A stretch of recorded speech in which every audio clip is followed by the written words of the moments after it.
world has changed. America has changed.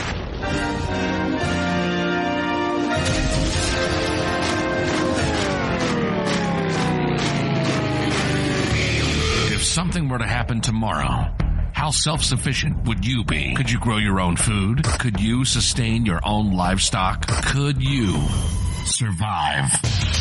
This is the We Grow Our Show with Nick and Don. Nick and Don talk about everything from politics to planting. They cover techniques, methods, and tips on how to not only survive, but thrive. Visit the website at WeGrowOurs.com. Lock and load. This is the We Grow Our Show. Get your grow on. Welcome back to the We Grow Our Show. I almost fell out of my chair. I didn't expect you to yell like that. Welcome back, sucker. Oh, yeah. That's going to be fun to edit that down a little. You peaked my meters. Oh, I'm so sorry. I'm just amped up. You know why? Why? Because I just slammed 2 monsters in a row, baby. Did you? I told you. No, I'm kidding. I didn't. For a natural food guy, you need to stop drinking those things. I'll tell you. I'm kidding. I didn't have any. You I'm look trying like to you're quit. amped up. That's because Mr. Nazi over here wouldn't let me pee before we started recording, so I'm shaking a little bit here. That would explain that. All right. So if I look like a chihuahua shaking because there's a new person in the room. It's going to be a really short intro. It is. We're gonna take a quick break here in a minute, folks. Well, Mr. Klein relieves his waters. Nice. Oh, no. I think that's TMI for our listeners. Well, everybody pees, Don. It's just urine. So what do you do if you have to pee and you've got 6 feet of snow outside your house and all your plumbing is frozen? Well, you write your name in the snow, buddy. Have you looked at and you don't eat the yellow snow. That's right. So Buffalo, New York, 7 feet of snow in places. Yeah. Can you, I mean, we live in Arizona. It's Thanksgiving is coming up. The show won't be out before that. So happy Thanksgiving. I hope everybody enjoyed it. It's going to be 80 degrees on Thursday. On Thanksgiving Day, it's 80 degrees. I'm going to have to turn the AC in my house on because we have people coming over, and I know it's going to get too hot if it's 80 degrees. Yeah. So I'm actually going to have to leave some of the windows open, but I'm going to have to turn the AC on. Yeah. Buffalo, New York, 7 feet of snow. Yeah. That's pretty sad. Well, for them. Yeah. You know? Well, are you prepared to do that? That's a lot of snow, and it's a lot of flooding to follow the snow, which is where we're getting to right now. Honestly, I don't foresee 7 foot of snow hitting us here in the greater Valley of the Sun. Point taken. But we've had some pretty bitchin' sandstorms. Never been buried in. Yeah. We've had a couple of haboobs. Yeah, there's haboobies come and go, you know? Yeah, that's hey, that was a good joke there. Thank you for that. Yeah, I mean, the worst we have to do is go wash our cars the next day and not drive in it because people are dumb. Well, you know, unfortunately, some people out there were not prepared. Yeah, they got caught with their pants down. Yeah. I mean, I would think you could, even if you're stuck in your car and it's buried in snow, you got almost a built-in igloo. Yeah, without food. Well, that was interesting. One of the Facebook posts I saw, and I don't know if this is true or you know, urban legend type thing. One of the people she was stuck in her car, or I think it was a she actually, was stuck in her car, got buried on a side road and in there for a few days. Survival kit in the trunk. Really? She had a bug out bag? In the trunk. Nice. She couldn't get to it.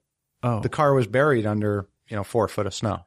Well, she didn't have one of the back seats. Couldn't get the back seat no, not with that car, apparently. They can't. I thought all of them did. Mine doesn't. Really? Not unless you're in the trunk and you pull the thing. Now, I would have grabbed a knife or something and cut through the seat. But I guess there's some cars that you can't get into that trunk from the car. So survival kit sitting in the back. Now, she was rescued and all, but 3-4 days knowing that thing is back there. So that's a prepper thing. I had never given it a thought. My wife is always saying, make sure we have the survival kit, first aid kit in the trunk. If you can't get to it, it's not going to do you any good. Keep it in the back seat if it's snowing out. I guess it would be the lesson from that. Yeah, there's certain things that I keep in my truck within arm's reach. Survival kit's not one of them. Well, I've got a small first aid kit that I that I have at the ready in case I get locked into a seatbelt, hung upside down and bleeding. I can, fix myself up until I can get uncut. But I've got a seatbelt cutter. Oh yeah, little knife thingy that'll crack windows and cut seatbelts and all that. So here's a question that you might know the answer to. Then we talk about homesteading up in that area. What happens to the cows and the goats? I mean, they have fur.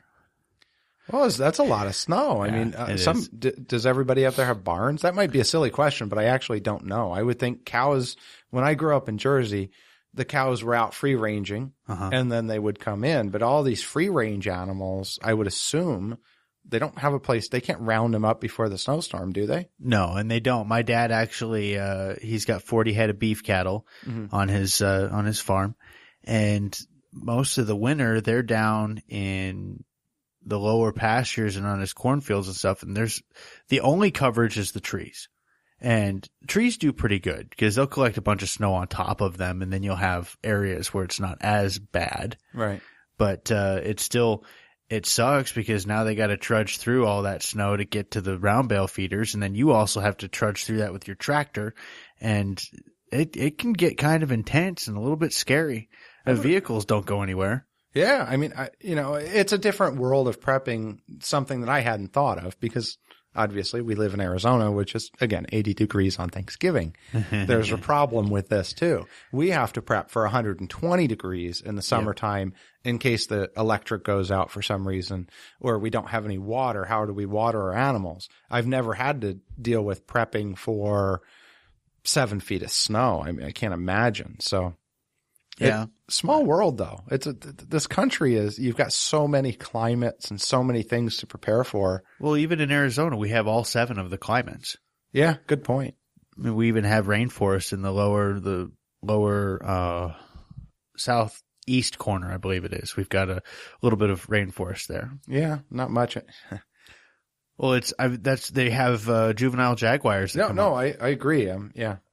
Anyway, random facts about Arizona.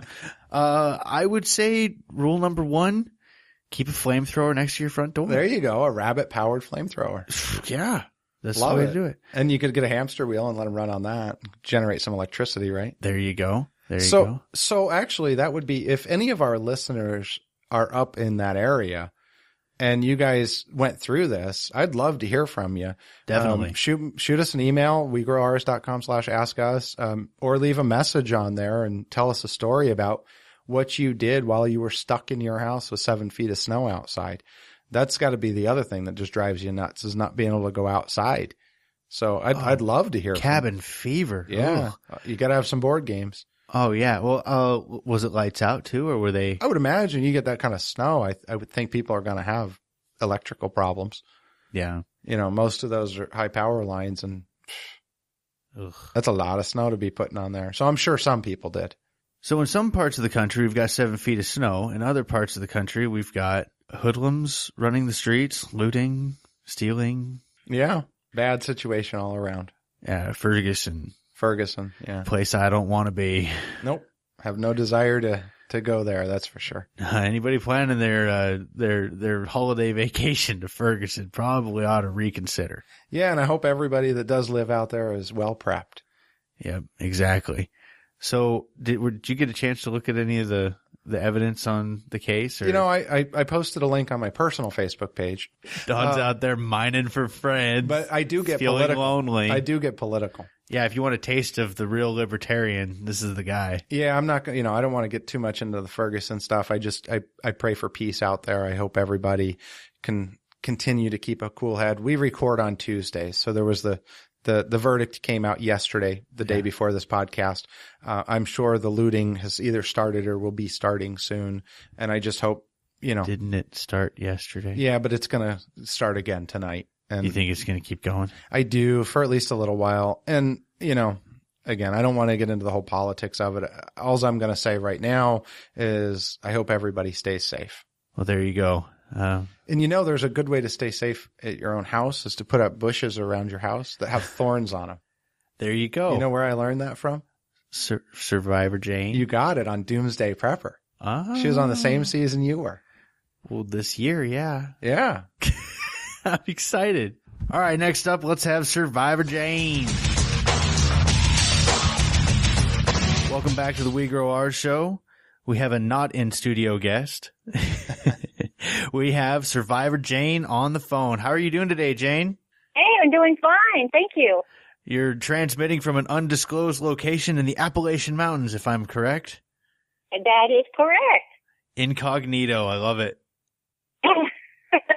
So you haven't always been up in the birthplace of the term redneck, up in the Appalachians. You started off as a city girl, am I right? Yeah, the majority of my life has been a city girl. Absolutely. So what was the catalyst? What got you out of the city? Well, guys, honestly, it wasn't one thing. I'm from Orlando, Florida, and you know that's the hurricane capital. And I guess my eyes were kind of opened up a little bit in 2004, but not enough to make me do anything. When we had back-to-back hurricanes 2 weeks apart from one another, 3 of them. And first one took my roof, and then it continued on from there. So, you know, we were out without power. We were without a lot of different things, you know, trees down every place. That was a big eye-opener as far as, wow, you know, I'm not seeing this on TV anymore. This is close to home. But, you know, the non-prepper mentality is, well, that's okay. No big deal. I've got my debit card. I'll just go and I'll go to the ATM machine. Well, guess what? There's no power. Yeah. Oh, whoops. You know, I had an eighth of a tank of gas at the time, and went to the gas station and they were closed. Oh, guess what? They work on electricity also, the pumps do. You know, I mean, it was just those little things that most of us, and unfortunately, there's more of me out there than there are of the preparedness minded. So that's where my message comes from. So what hurricane was that, out of curiosity? Do you remember, or what year? Yes, it was 2004. It was Charlie, Ivan, and Francis. Gotcha. Yeah, I remember those. There was another big one just before that my sister had actually moved out there and was in Punta Gorda. And Punta Gorda was, yep, And they actually had, I think, 6 feet of water in their living room, and decided that Florida wasn't quite what they wanted, and they moved back to Arizona. So you were not a prepper at that point, though. This is kind of what opened your eyes to the whole movement and what got you involved? Then we moved on.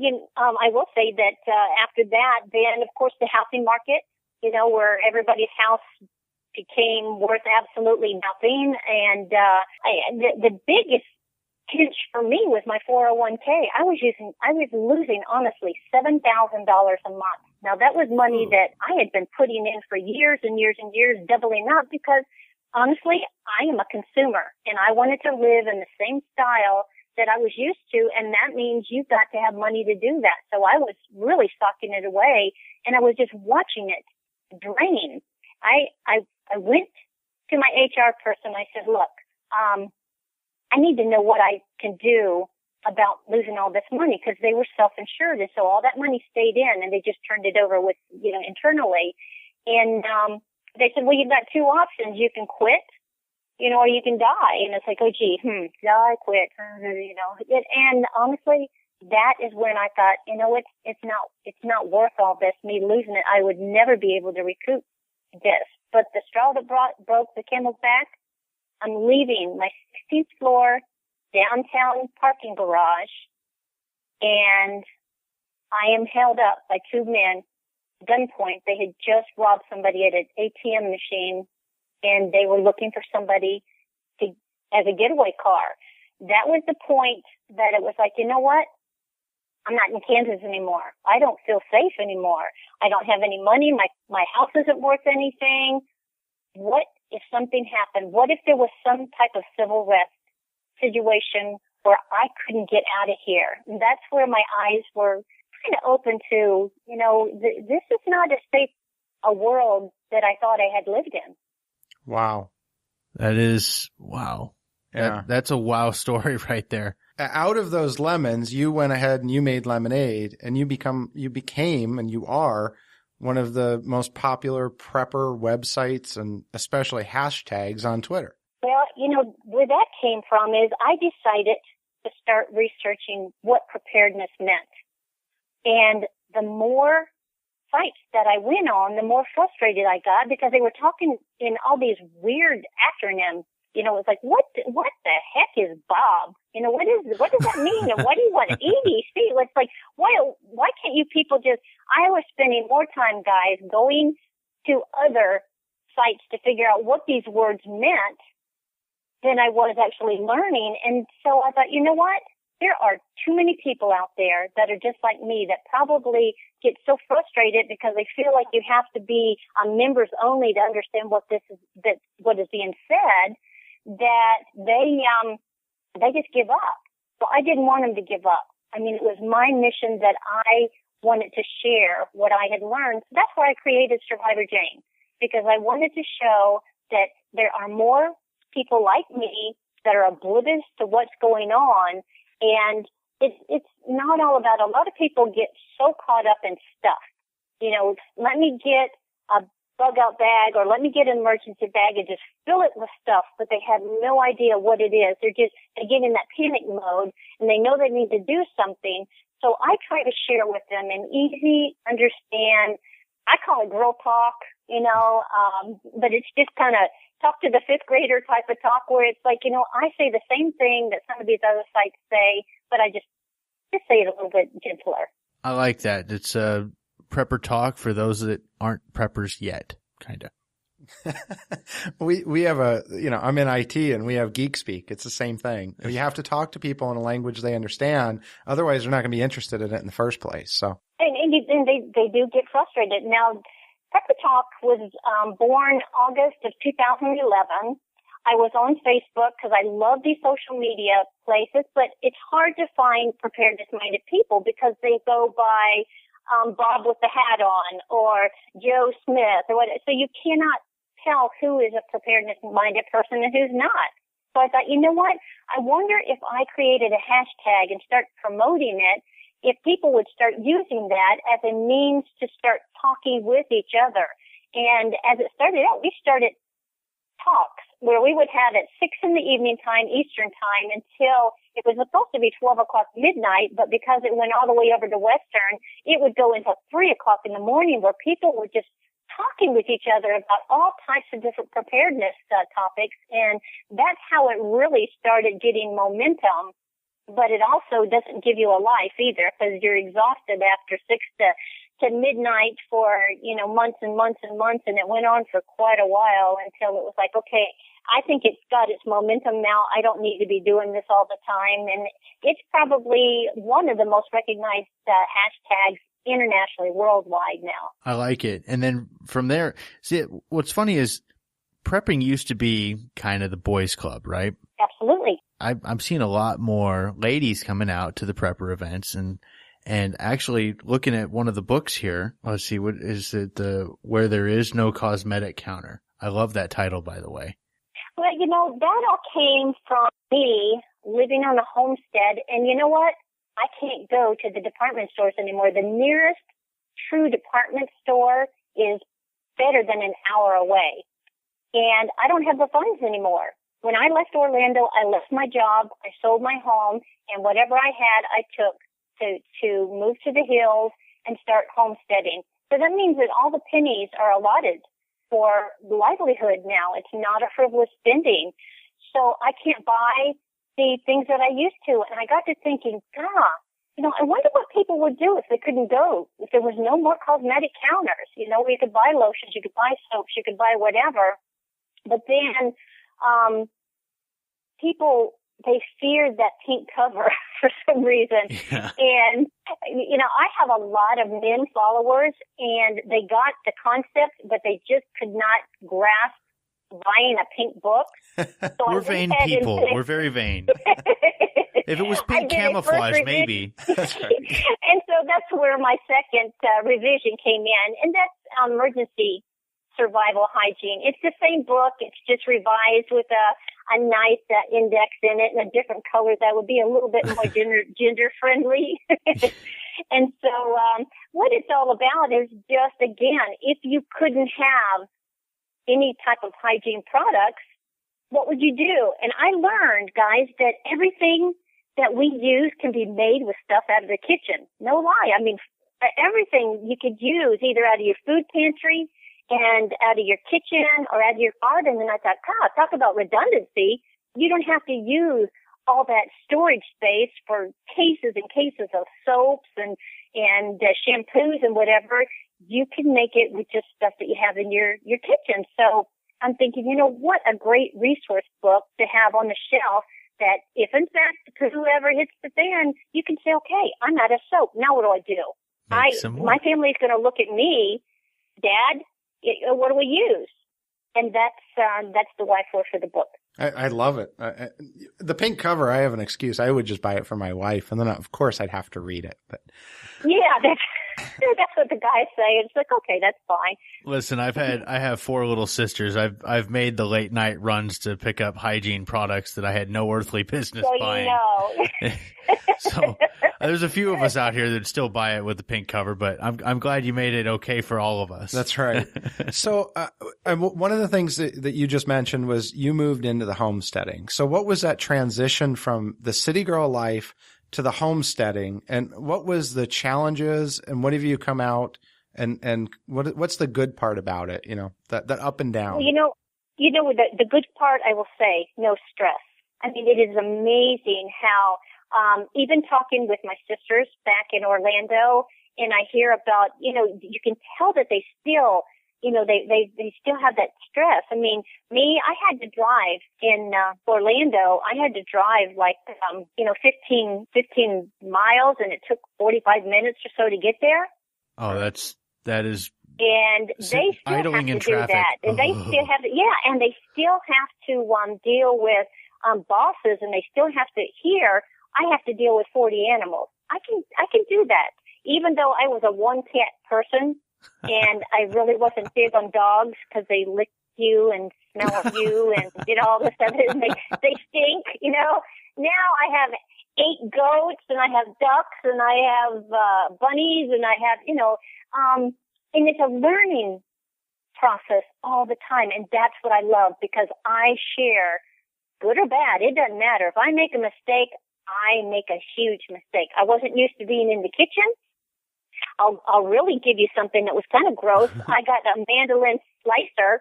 I don't know if you know what that is or not, but it's one of the sharpest slicers that you can get, that you can cut tomatoes and onions and whatever. Brand new. I got it, and I figured, hey, you know what? I don't have to use the guard because I can do this. I sliced a 1/4-inch slice off of the side of my thumb. I mean, now I share that because of the fact that, is it gross? Absolutely. But I talk about gross stuff because I don't want you to do that. I want to learn. And so that's what's so neat about this experience. I'm learning, making mistakes, and I can share them with you. My thumb healed perfect with honey. With honey? That's all I did was I put honey on it and continued keeping honey on it. And you would think it would have had a big divot on the side of my thumb. Nothing. It's really completely normal, all because I packed it with honey. I mean, how amazing is that? That's amazing, but the problem that I have is if I had honey on my finger, I would be licking my finger. I'd just be like, nom, nom, nom, nom, blood. Oh, no. Oh, gosh, too deep. Anyway. And then I think that's where the wrapping comes in. It doesn't look quite appeasing when you have a big old thumb wrapped with white gauze. So maybe that'd help a little bit. But that just sounds like a snow cone to me. This is a lose-lose situation. It's a honey snow cone. Oh, that's funny. Now, you're also writing some articles for a couple of magazines, correct? Absolutely. How's that going? Well, you know what? I enjoy it. I've actually started out as a contributor with National Geographic Channel, writing blogs for them. And Rick Austin and I actually, in season 3, we did what were called budget builds, where for every episode, Nat Geo gave us a big budget of, I think it was $50 to duplicate what these people were spending millions on or hundreds of thousands on it. But it was a lot of fun, and it was a challenge, and it was able to show people that it's not necessarily all about money. And even my homestead here, I write about that. We don't have air conditioning. We don't have central heat. We don't have anything. It is a passive solar home, and what you see is what you get. Now, if you would walk in, you would never know from the inside that it was a homestead because I still my girly girl, and I still have to have my nice things, but it's more condensed. I mean, I think of, okay, what if I couldn't do this, and I make a way now to learn how to do it, whether it's grinding grain, whether it's washing clothes outside, whether it's, I do all of this stuff. And I'll tell you, it's not easy. And if, in fact, anything was to happen where we would be in a situation, a grid down situation, it's not necessarily just the surviving, but it's going to be learning how to survive also. I agree with you there. You mentioned your involvement with Nat Geo and Doomsday Preppers.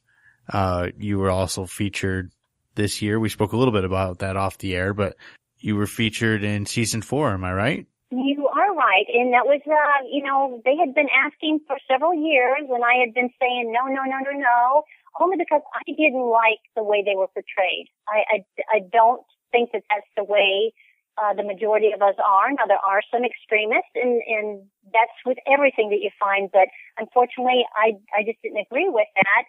And they said the theme was going to be back to basics. And when I heard that, that's what I'm all about.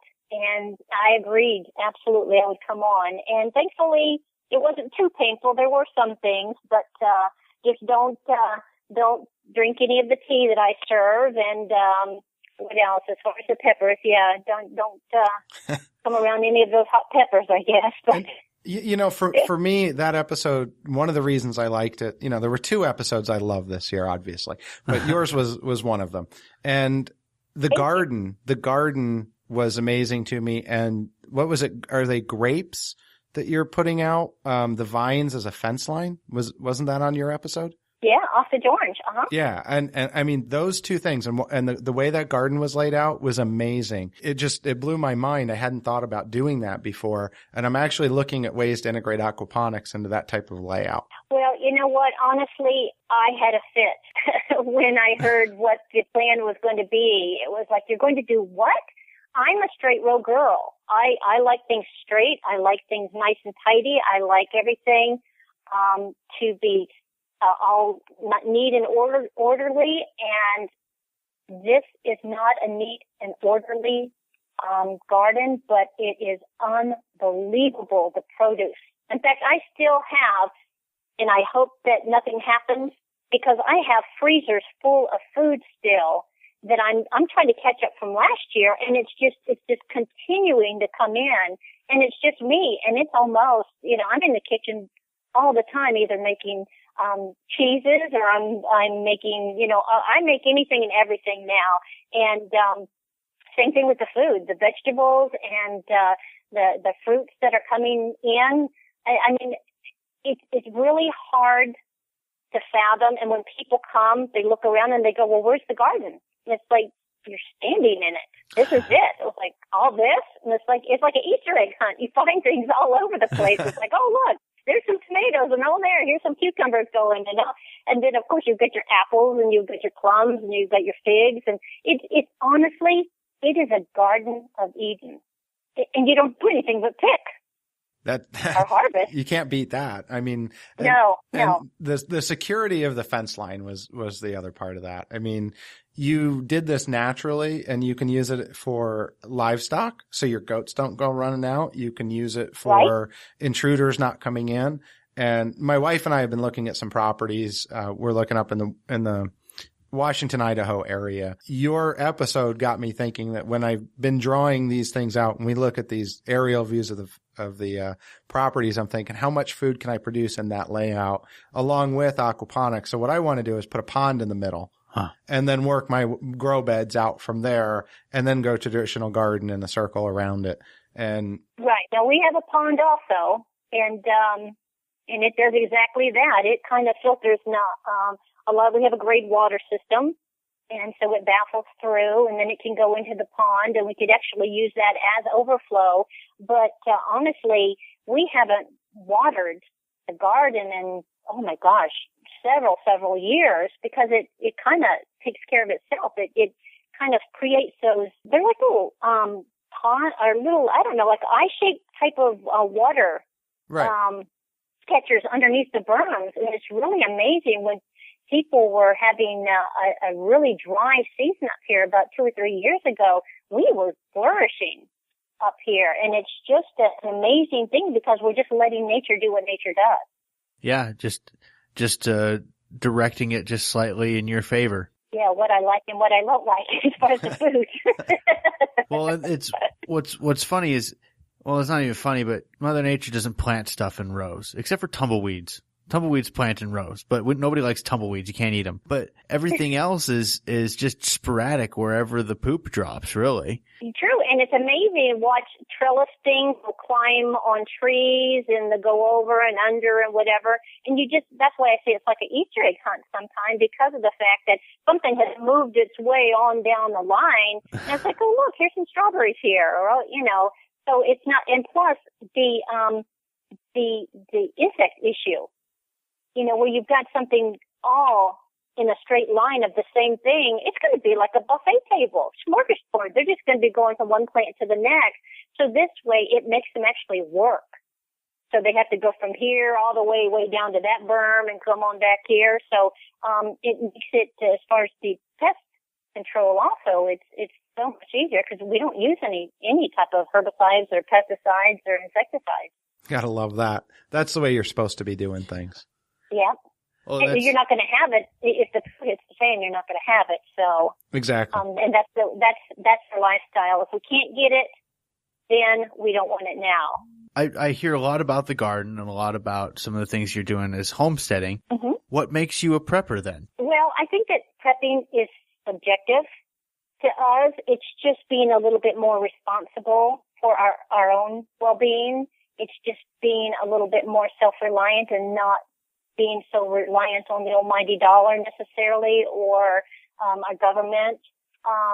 You ask a person, what is a prepper? Well, to me, it's all about just planning ahead. We plan ahead for trips. We plan ahead for birth in our family. We plan ahead for birthdays. We are a planning society. So I'm just planning ahead that just in case something were to happen, that I would be prepared. But if it doesn't, I'm all the better for it. I am living a great stress-free life and eating healthy, doing fun things, being around the animals and working in the kitchen. And I don't have somebody over me telling me I have to do this and I have to do that. I'm actually, like I said, I learn something all the time, every day.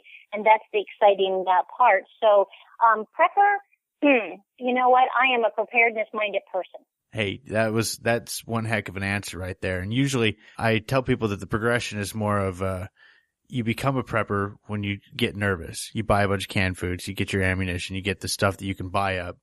But graduation from prepper is homesteader. Where you've taken over your property and you're making it work for you. And it's a mindset change. And I appreciate that explanation of that. But you know what? I want to stress to the lady listeners. I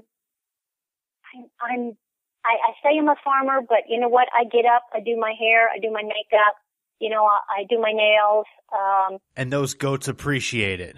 They don't care if I'm wearing my nightgown or wearing overalls. I will tell you, they as don't. long as you bring the trough and fill it up, right? but you know what? I do care, and I don't want to give up that. And so that's what I try to show when I go out and talk at expos or conventions. I try to stress, because I love for somebody to come up to me when they first meet me and they say, "You're a prepper?" I'm not quite sure what that means or not, but I don't have the third eye that's showing maybe, so I keep it covered up. But I want to show that it's not about giving up. It's about gaining, and that's where that planning comes in. If you've planned, if you're planning ahead, you're not going to have to sweat it. It's going to be a little hiccup if the power goes out. It's going to be a little hiccup if something happens, just like up north right now with that snow in Buffalo.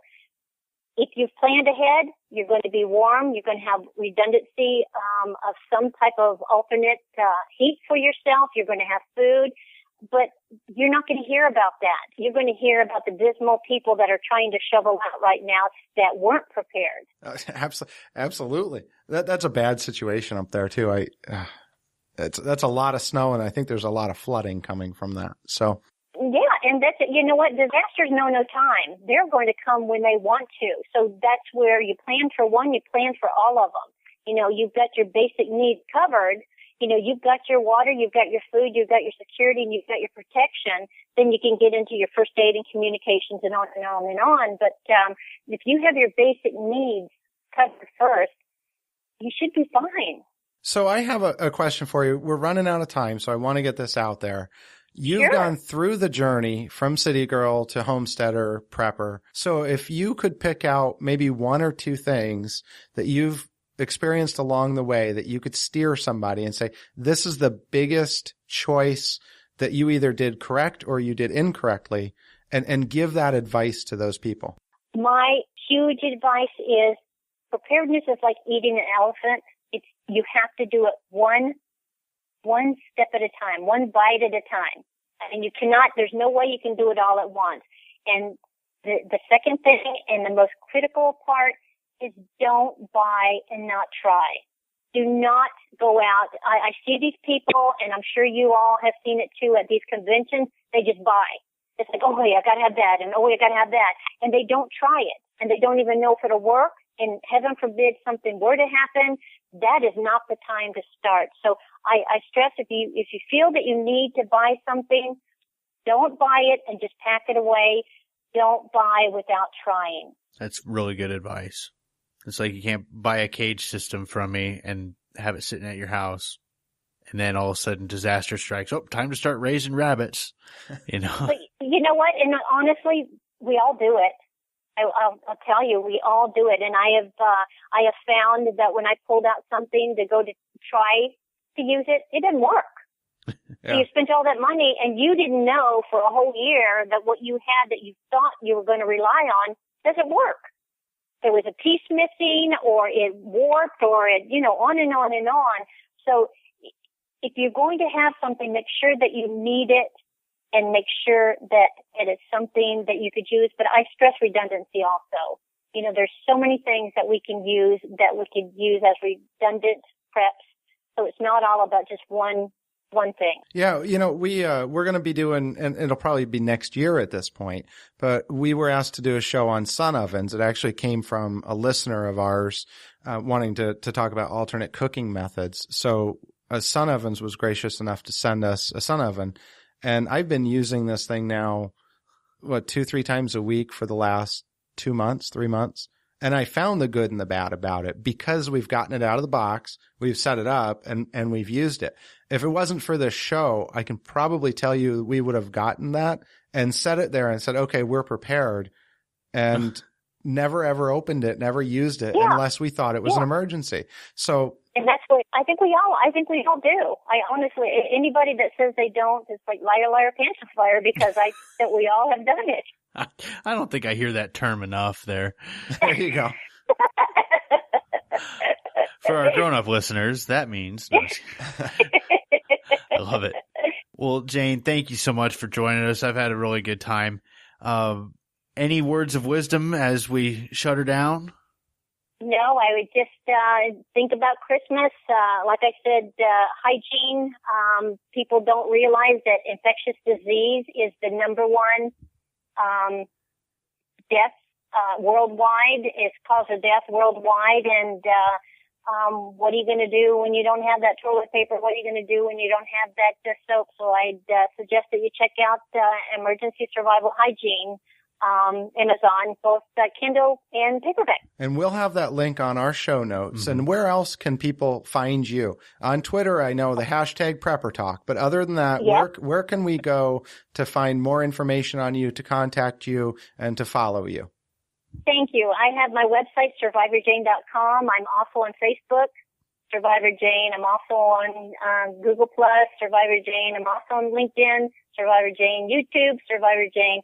There's a pattern here. That's right. When in doubt, just Google Survivor Jane and you'll find me. Perfect. Well, we will I'll get as many of those links in the show notes as possible. We'll get some information for all of our listeners, and we really appreciate your time and joining us tonight. Guys, I really, really appreciate you asking me. I've enjoyed it, and I want to wish you a happy holiday to you and yours. Thank you. All right. Thank you. We'll catch you later. All right. I liked having her on. Yeah, I learned a lot. Yep. I didn't know her story, actually. Yeah, I had no idea that Orlando City girl turned prepper. I know. I've looked at her website a few times and gone through it, but I use the hash. If anybody follows us on Twitter, which is on Twitter at We Grow Ours. Good one, Don. Do you like that? Yeah, just throw it in there. Yeah.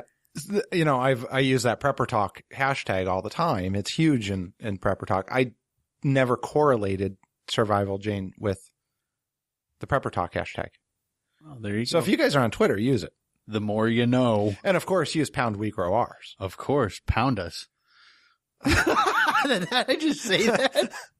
Don't do that. Hashtag hash us. There we go. That's even better. Yeah. So yeah, use that hashtag. I'd love to see that trend. I think we're a little ways off of that, but you know, if everybody who's ever listened to the show went on and did it, we'd have something. Yeah, seriously, help us out, folks. On a completely off the topic subject, I decided to revamp the flamethrower. You mentioned to me that you were going to do that. Yeah, I didn't do it on the air though, did I? No. So check it out. Now, this is spit it out. Don't try this at home. No, please do. Nick is just talking theory here. Because having a flamethrower obviously is illegal in a lot of areas, right? No. It's designed to burn weeds and ditches. But I think having a flamethrower may be illegal in some areas. Well, I mean, if you can buy a torch at Home Depot that shoots a 3-foot flame out to burn ditches, you can use an alternative fuel method. That shoots 30 feet? Well, that's just higher efficiency, I'm just saying, and you know. Look up your local law, maybe talk to a police officer and say, hey, I'm looking to build something to clear some ditches. I would just not ask anybody. Oh, come on. And by the way, for the NSA and all those people who I know listen, it's nick@hostlehair.com. Anyways, now that everybody's listening, the flamethrower that I used on Doomsday Preppers was just a gravity fed, had a little hopper in it, and it had a shop vac blowing backwards through the tube. So it was very simple. I just threw it together because they're like, oh, could you do this? We'll say that it's self-defense. I'm like, yeah, because flamethrowers are really good self-defense. Yeah. Anyway, but it was still pretty fun. Of course, I would just shoot the tank. Yeah, you'd shoot the tank and then boom. Yeah. But, so I got thinking, what's a better way of doing that? Because with a shop vac, you're tethered to a cord. Right. And then you have to have a big, heavy propane tank. Weed eater? Or how would a weed eater work? Weed blower. A leaf blower. There you go. So my father-in-law, the no-limit soldier that he is, he's got to blow some leaves, and he goes and buys a $600 backpack leaf blower. Love it. So, hell yeah, I'm going to use it. Because it's not mine. And he has, seriously, that thing, he bought it, he used it once, and it spent like 6 months at the neighbor's house. So I love the guy. He's awesome, but sometimes. Now you need to make a cage that attaches to it so you don't have endless poop. Oh yeah, that's a great idea. So I'm thinking of putting this backpack on, having the leaf blower. You're like, have you ever played the game Mega Man? No. He's got an arm that's a cannon. Okay. Like he's a I've robot. seen that, yeah. And anyway, so you have like this Mega Man arm that you hook the hopper up to a plug-in that goes right over the tip of the leaf blower. Love it. And just walking around, it's gas powered, and you just put a little torch on the end. You don't need to have the big torch. You can have a little torch. Right. And just blast away. Now you're weeds. Mobile. At weeds. At weeds, yes. And the Only ditches. Weeds and Only ditches. weeds in the ditches. With your fire marshal present. That's right. I love that idea. I could see you doing that too. So, have you done it yet, or are you going to? We're going to. Okay. I took a week off of work with no plans of going anywhere except for into my shop. And it is going to be madness for a week. Your wife is going to go insane. She's not going to see me. Oh, you're going to be in the shop. I'm going to be in the shop. And I've got 3 projects, 2 of which are alternative fuels, and then the third one is the backpack. Nice. What are the alternative fuels? Do we? I'm just curious. Okay, I mean, so you it's don't have to. well, okay. I've had a few things, a little bit of light shed on a couple of old theories that I'm rekindling. So, HHO gas. Okay. I had a demonstration to me. I watched the ohm meter. I saw how much it was costing in energy. Right. You had mentioned this. Yeah. Yeah. So here's the deal. I believe in thermodynamics. There's the laws of thermodynamics. The only thing that is stopping me from saying, "Oh my gosh, this is a miracle," is the fact that there's thermodynamics, and it doesn't work in your head yet. Exactly, my head. I got to get my head around it. So I'm looking at this setup, and the guy plugs it into the wall. Throws a meter on it to tell me what the consumption is, what the voltage drop is, how much wattage he's using to do this. Right. And it's running a damn engine. That's awesome. And it's like nothing. The amount of power being produced by the engine is able to recoup what it's needing to generate its own fuel, to make HHO gas. That's awesome. And you know, since we did the David Bloom episode, what was that, 40? I think episode 40 with David Bloom. So if you're interested, go back to that one. I've been doing a lot of it.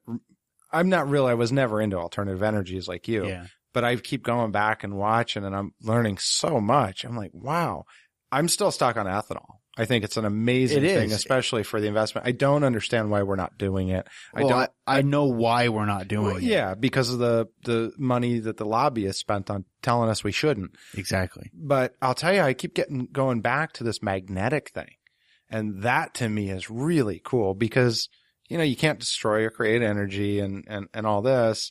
But that doesn't apply to fields. Right. And we have all this magnetic energy anyway. And it's not, I mean, technically cool. It's not perpetual. It's not perpetual motion because the sun is what's supplying the ionic energy to the earth. Yeah. Is that what creates the magnetic field? I don't know. See, I don't quite understand the whole magnetic field thing and what's doing it in the first place, but I know it's there regardless. Basically, okay, so this is and Tesla, by the way. Just randomly throw his name out there. Tesla. Oh, Tesla. Yeah, I just like the guy. Oh my gosh. I mean, the more I read about all this whole alternative energy thing. Oh, he was in the middle of it. It's just like, not only was he in the middle of it, the more I look into this stuff, the guy invented 90% of what we have now. Yeah. This was, you know, the cell phone did not come from Star Trek. Star Trek. You know, it came from Tesla. I mean, this guy was doing I would shop at that hardware store. Starware. Start it immediately. Anyway, continue. Yeah, so I had to throw the name out there just because, you know, I kind of like the guy. I want to have him on as a guest. How's that? Can you arrange that, Nick? Nikolai Tesla, you want to have on the guest. I do. You need to keep looking into these alternative fuels because you've missed something there. Oh, that's right. He's not around anymore, is he? No, he's not. So where was I before you just blurted out Tesla? Interrupted you. The magnetic field in the ionosphere. Okay, so these people I've been hanging out with, I'm not going to disclose names because a few of them are always looking over their shoulder because of the stuff they're working on. But the guy was talking about how the sun, they've just been able to figure out that there's a discharge from the sun at exactly every 8 minutes. And they didn't know what it was. And it's really not matter. It's a pulse that's hitting the earth every 8 minutes and giving like a little bit of a spiral. It's kind of like the equivalent of a basketball player with, a basketball on his finger, just tapping it to keep it spinning. And this pulse now I'm going to have to go Google tonight. Every 8 minutes, it's hitting the earth. Really? So, okay, think of. Oh, I have no idea if you're right or wrong. It's just really cool. And honestly, neither do I. This is third-hand information. I have not followed up. Exactly. Do your own research. Yeah, these guys are much smarter than me and have been in this a lot longer and are doing things that are just magical, if you will. It's neat when you know somebody like that and you can see the results even if you don't understand how they're getting them. Exactly. Cool. And what's cool is watching something plug into a wall and throw a meter on it and actually have proof that the damn thing's working. And it's not just some mystical guy on the internet's told me about this and I got to try it and something blows up. Anyway, so back to this. If there wasn't that pulse, our entire solar system would collapse in on the sun eventually. Because, if you have a loop on a string to a metal ball at the end of your string and you spin it around you, right, that string's keeping it in place. If you were big enough to have a gravitational pull, you wouldn't need the string. But you also would eventually get hit by the metal ball because it's coming towards you. There's nothing out there that's just propelling the planets on its own. Well, if it's spinning enough, it would. I mean, that's what an orbit is. Yeah. But even in orbit, we have to correct it from shooting off away from the planet. But that's gravity keeps it from shooting off, and the centrifugal force keeps it where it is from getting too close, right? In theory. But eventually, satellites fall into the planet if they're not corrected. Interesting. Does that make sense? Yeah. You are so far over my head, I have no idea. Wear your hair up. Catch those things. You want to ask me about fish and aquaponics? I'll answer you. You talk to me about this, I'm going to believe you until I go research it and find out otherwise. Well, then next week, we're going to have Don's correction of Nick's theories. But until then. There you go. Oh. We're rambling. Are we? Yeah. So I'll go into my Facebook, facebook.com/WeGrowOurs, www.WeGrowOurs/AskUs, Twitter @WeGrowOurs. Come join us. Come join the discussions. Feel free to post stuff, post questions. We try to get back on questions. Speaking of that, did you get my question today? Because you didn't answer it. The one that was sent like at 5:30 this morning. I was like, yeah, as soon as I wake up, I'll look at this. So we had a user, I did it again. We had a listener question about using rabbit poop in the garden. And we've talked about how to throw it out there kind of as a time release nitrogen pellets. Yes. And he was asking if there's any other way to prepare that to use it immediately on the garden to get the benefits of it. Grinding it. And if it's something like grinding it, what do you use? I mean, a blender, I would think. Yeah. So you can borrow my blender. I don't think the wife's going to use it. I knew that was coming. So, and I referred that over to you. I answered his initial question with, you don't need to do anything to it. You can throw it on the garden. But I think he wants those results quicker. We've talked a little bit about using rabbit turds as soil conditioners. Right. But yeah, you can either grind it, or another thing you can do is get an old pillowcase, fill it up with rabbit poop, and stick it in a 55-gallon drum and let it decompose and use the water.